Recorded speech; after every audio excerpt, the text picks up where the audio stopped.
And welcome back. What a difference a week makes. And if you can hear the cars in the background, the water under their tires. We've had a constant rain for the past 24 hours, which is great for the garden. You can see a lot of missing radishes in this first little mini bed there. I just harvested those yesterday. And of course there's the stinging nettle. But yeah, a week ago or 10 days ago when I did the last vlog, it was the ground was dry. It was dipping down in the 20s at night. I lost my tomato plants. It was pretty tragic. But supposedly, allegedly, unless they get into geoengineering or weather manipulation, the nights are going to be above 50 degrees, which is fine for basically everything I planted here,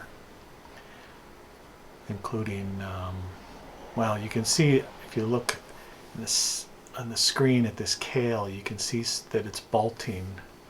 This one closest to us, there's a little wooden board that separates this bed. The one closest to us is left over from last year. It's actually a 2-year-old thing, so it's trying to bolt and end its time. But there's 2 new plants in the next one over, which we're coming to now. In the upper right hand corner you can see that my zucchini plants have taken. But yeah, I'll have a bushel of kale because that usually grows out of control. And with the weather, over the next month or month and a half, until we start getting really hot weather, the kale, I should have plenty of kale for soups and salads.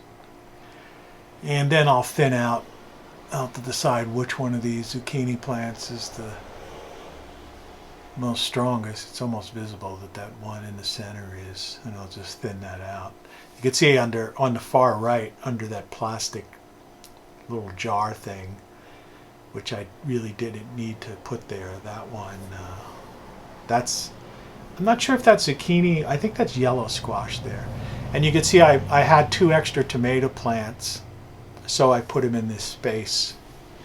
I normally have this space just filled with, and as you can see, with just mulch, but I'm going to try 2 tomato plants there, see what happens.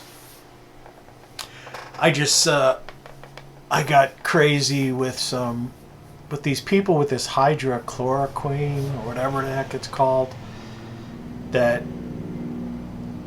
I wanted to touch on this just a little bit, things that like get me going. You know, these things that have been around for decades, these various malaria drugs or what have you, that people have been using the world over. You know, with basically they've been time proven safe against these viral infections. And just because Trump is using it, or I guess he was finished using it within the past day or so, as a preventative measure, you know, these studies are coming out and saying, well, this is the high mortality rates. But what they fail to tell people is that these studies used it in combination with something else that was not good for that particular patient, or they gave it to patients that were basically on their deathbeds. And the idea is that it would have to be some like sci-fi drug. You know, there's no magic pill that you can take. Here's my square gardening thing, which everything here, I don't know why the camera's jumpy, but this is coming in pretty good. You've got sage at the bottom. Next to it, to the right of it, is cilantro. In the center left is parsley. Center right is chard. In the upper, there's some onions, and then in the upper right is thyme, which you can't see in the camera, but there's like these little baby, things breaking through the soil there. Not that green thing you see there, but like it's like a whole, put a bunch of thyme seeds in there. There's these tiny little things starting to pop through. But what I'm saying is that I don't know why we just can't get just listen to Give Me Some Truth. And that's the thing that bothers me. It's like I said, I don't care really anymore. I don't care what your ideology is or what you believe in. Believe in whatever you want to believe. But I just can't stand people that twist the truth, deceive people for their own ends, be they political or financial or whatever. It's very annoying. But it's a rainy day, so I guess I can get on a rant. Normally at this time I'd be laying in the sun on my lounge chair and I wouldn't even care. The first things you see here in the lower left are cucumber plants. There's like 3 cucumber plants. Well, there's more than 3. And then I've got some lettuce in here. And of course a pile of lettuce and some cilantro there mixed in with those big chard leaves, which I've chopped up. And there's some potato. That's a volunteer potato plant coming into view, and of course these are my carrots back here. And back against the very end of this, I planted some sunflower seeds, and I might have even planted 2 corn plants there too. I don't know, I forget. But we already saw the beginning of this video some other carrots that were next to that other kale area in the title sequence. And so this is I'll get a good crop of carrots out of that for one person. I see there's a few insects out today. And in that black planter above this like wooden box, that's just some flowers just to bring in the pollinators. Assortment of flowers. They all, I guess it'll be weeks before we start seeing anything there. And against the back here are some garlic plants. So I'm happy, very happy with this area. There's not much change here. These were all cooler weather crops primarily, so I wasn't really worried about that. But yeah, it's as the country starts to open up gradually here and there, there's still people are forced into lockstep into wearing these masks and social distancing, which I've like totally ranted about that in the past 2 videos, so I'm not going to really get into any major review of that absurdity of it all.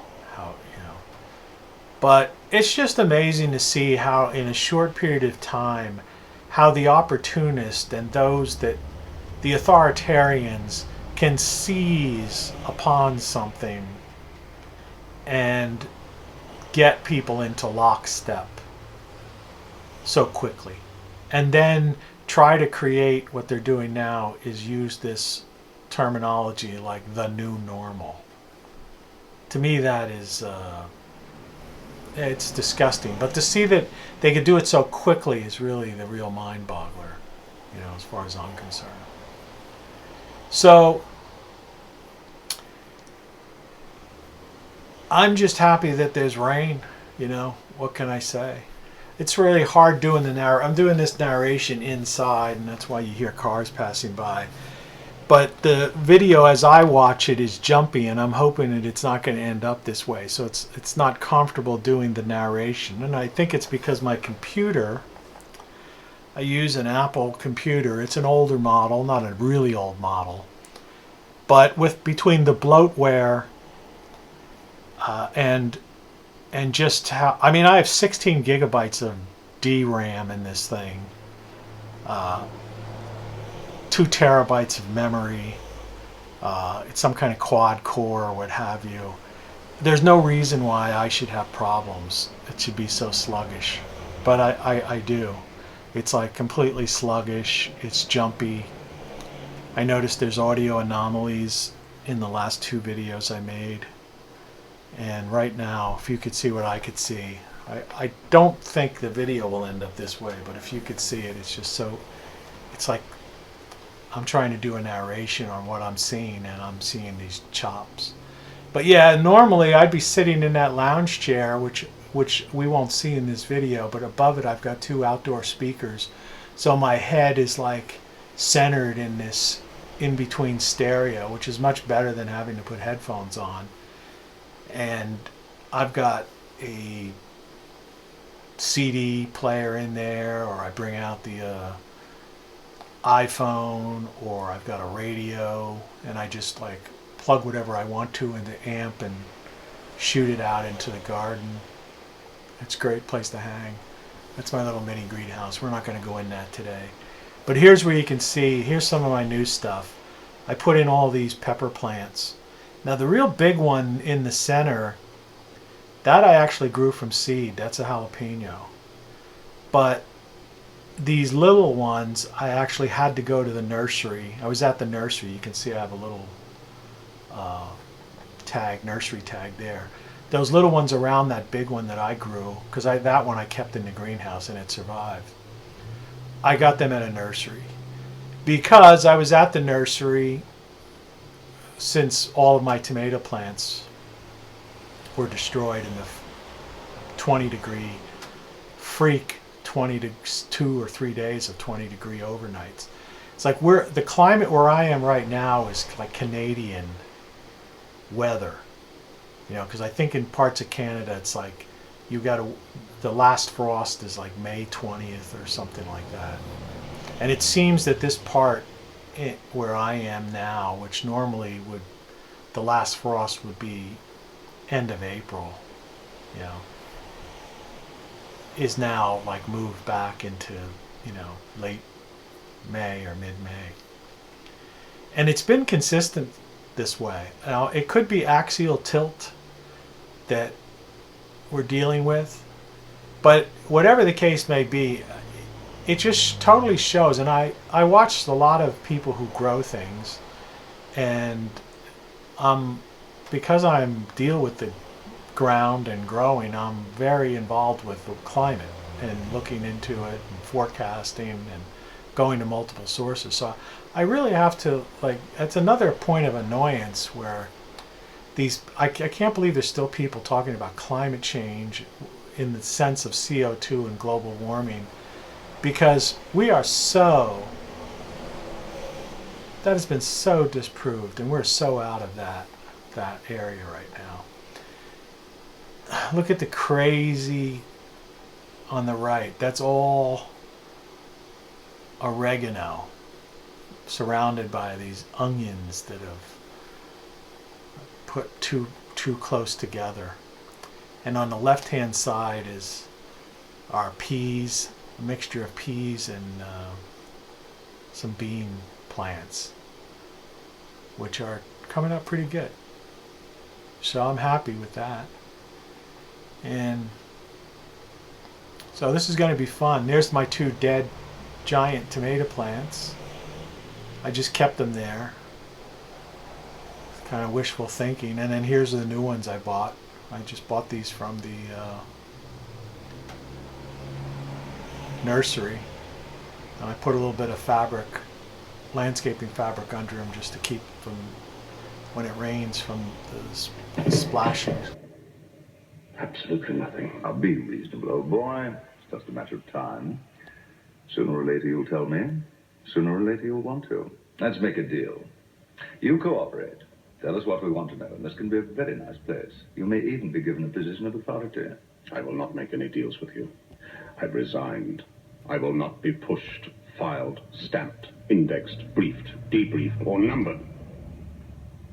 My life is my own. Is it? Yes.